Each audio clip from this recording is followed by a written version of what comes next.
Así las cosas, después de esa reunión con la decana en que me dio un argumento más que nada circular, vale decir que yo había reprobado los exámenes porque era mal estudiante, y era mal estudiante porque había reprobado los exámenes, y además de la sospechosa insistencia en que no reclamara más, que me quedara callado, etcétera, etcétera. Y a mí me gustaría que entendieran eso de la reunión. Ella es una persona muy manipuladora, entonces siempre empezó eso con queremos reflexionar contigo en conjunto, no sé qué, para tratar de convencerme de esas cosas. Primero, de que yo estaba bien reprobado, de que no importaba si me habían aplicado la pauta o no, y de que no reclamara más. Eso es lo que ella quería que yo dijera. Y en el momento en que yo empecé a cuestionarla, que ya fue al final de la reunión, yo ya le empecé a decir que no, y ahí es cuando corta la reunión. En reuniones pasadas, cuando uno le ponía resistencia, cuando a uno le dice que no, ella resultaba con ya sus respuestas más agresivas. Aquí optó por cortar la reunión. Puede obtener copia de los exámenes que ya dije, y eso es lo que vamos a ver en este video. ¿Qué dicen esas pruebas que pude obtener el último día hábil, a las 17 horas aproximadamente, antes de que la universidad cerrara por vacaciones? Bueno, para partir por orden, me pasaron copia del examen teórico del ramo de cirugía del segundo semestre de 2015, y en este contenía la pauta correspondiente y mi examen. Como se puede ver en la pauta,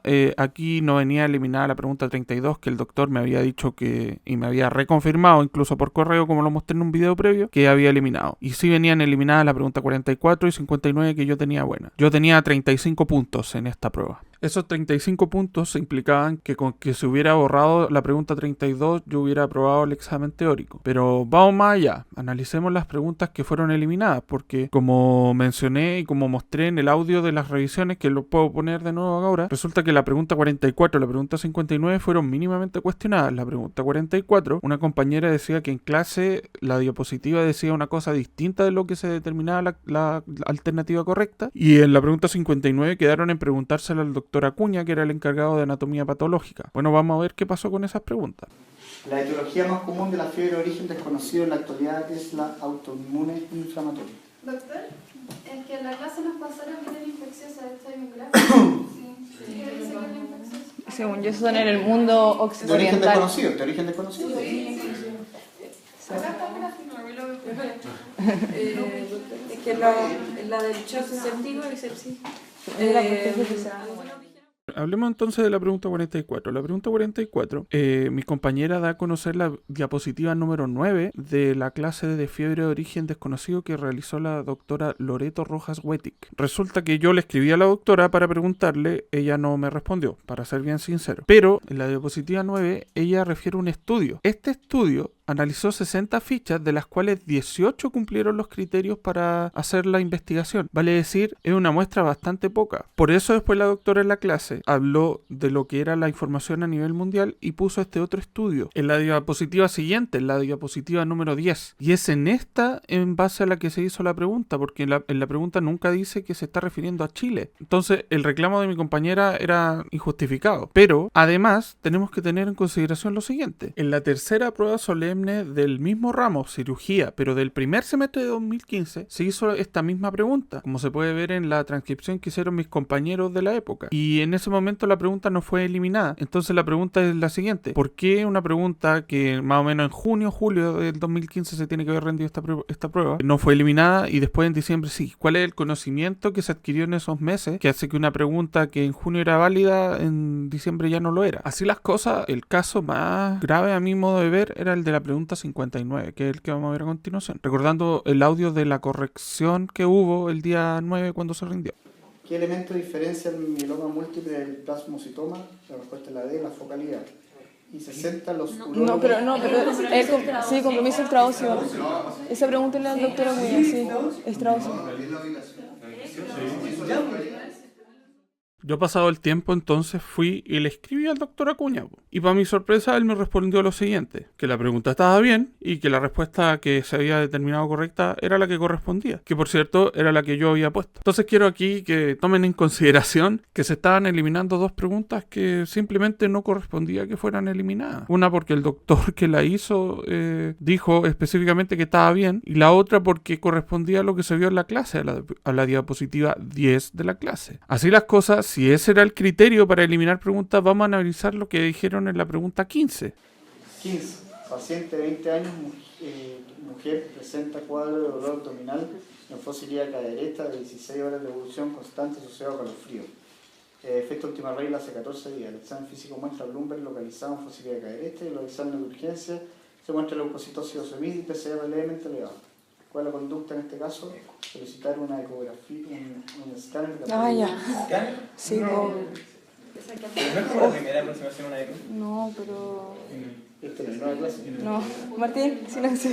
Siempre lo veo, lo usaban más para... Pero no vaya a haber una rotura de folículo de Graf con una eco. 16. Paciente. Como se escucha en el audio, ¿por qué uno de los compañeros dice folículo de Graf? Bueno, porque esta pregunta, el mismo enunciado, pero con una pregunta distinta, fue hecha en la prueba recuperativa del primer semestre del mismo ramo de cirugía, como se puede ver aquí, solo que en esa oportunidad se preguntó por el diagnóstico, que era un folículo de Graf roto. Entonces nosotros cuando rendimos, porque teníamos acceso a esta corrección cuando rendimos el examen, porque era del semestre anterior, sabíamos que esto era un folículo de Graf, pero aquí nos estaban preguntando cuál era la conducta más adecuada. Y bueno, entonces para eso tenemos que ver qué alternativa había y cuál era la conducta adecuada correcta. Se determinó que la alternativa correcta era un escáner de abdomen y pelvis, pero en realidad la alternativa que correspondía o la conducta más indicada en un folículo de Graf roto es una ecografía transvaginal. Y esto no lo digo yo. Yo en ese momento le consulté a un profesor que era docente del ramo, de apellido Vicencio, y además le pregunté, como dije en un video pasado, ese semestre nos pusieron un ramo que se llamaba imagenología, que la dirigía un doctor que es especialista en radiología, un radiólogo. Y yo le consulté a él también. Y los dos fueron de la misma respuesta, que lo que correspondía para estudiar un folículo de Graf roto era una ecografía transvaginal. Esa alternativa no estaba dentro de las que estaban en la prueba. Por lo tanto, esta pregunta debió ser eliminada. Ya sea que se hubiera eliminado la pregunta 32, que es la que el doctor dijo que iba a eliminar, que me confirmó en 2 oportunidades que le iba a eliminar una por correo, o se hubiera eliminado también la pregunta 15, o solo la pregunta 15, a mí me hubiera dado el puntaje suficiente como para haber aprobado este examen. Más considerando que las 2 preguntas eliminadas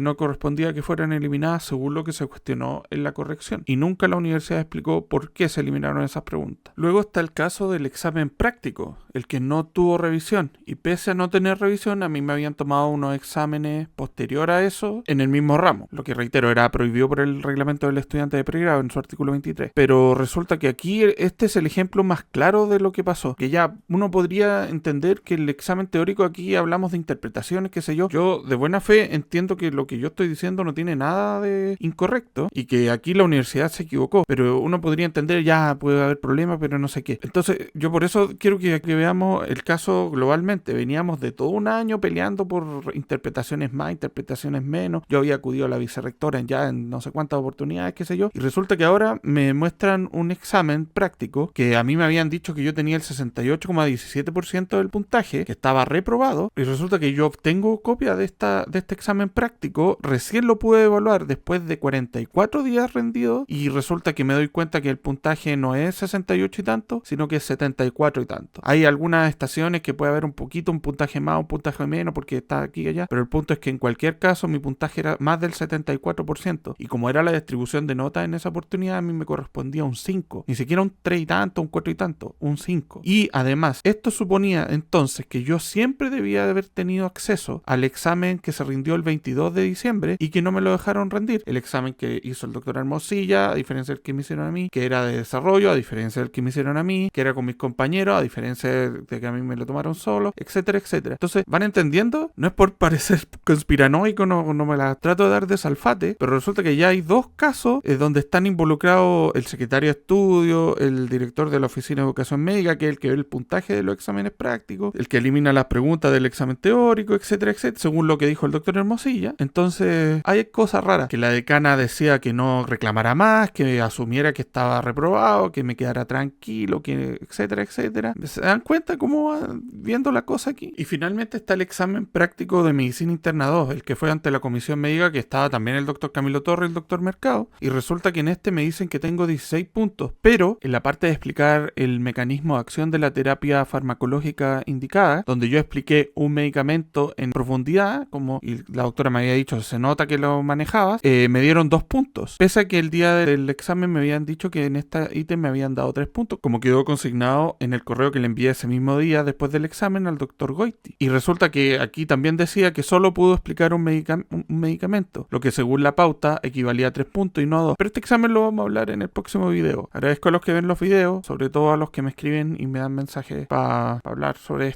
qué sé yo. Muchísimas gracias.